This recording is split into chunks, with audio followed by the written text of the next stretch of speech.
So let's discuss the packet filtering or a stateless firewall. So packet filtering or stateless firewall. So if you look at the packet filtering or a stateful firewall, which is the first generation firewall, you have third party, you have some authentic user and server, and they are accessible on the port 80. They are accessing these on the port 25. Stateless security policy packet filtering overview. You have some allowed traffic, okay, source from any source for port 80 and destination to port 80 for outbound and inbound traffic. So inbound for port 80 is allowed and outbound the port 80. So here the idea is, the problem with these kind of things, that you need to have two policy. Let's say you want to allow traffic for port 80, you need two policy, one for inside, outbound traffic, and one for the inbound traffic,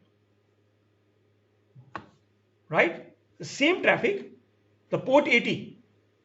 Now port 80 is the people internally, they need to access the website, for example, and the people outside, let's say they want to access your web server inside your organization. So inbound means the people are coming from the internet, accessing your internal network, and outbound means the people. So in that case, if you want to allow inbound and outbound traffic, you need to have two access list entry, one for inbound and one for outbound.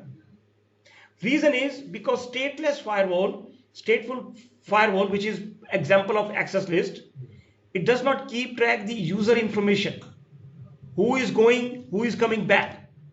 It just check the packet, source, destination, port number, protocol, is it allowed or is it blocked. It does not maintain a table which have all the information. Let's say a user coming from 10 network and going for port 80, and it have some kind of table built in. Once the first packet goes, that table will be built and the return traffic will be allowed. In order to allow the return traffic, right, because then you need to have another rule to allow the port 80. Okay. That is why I call it stateless. It does not maintain the state of the session. Clear? Okay, that's the challenge with this firewall. So access list, right, you need to have this two entry on the firewall. So you see, permit and deny based on the layer 4 information such as protocol and source and destination and port number. Packet filtering firewall uses access control list, source, destination IP addresses, destination protocol, source and destination protocol, port number, IP protocol number like OSPF, for example, interface. They are fast and efficient. Okay.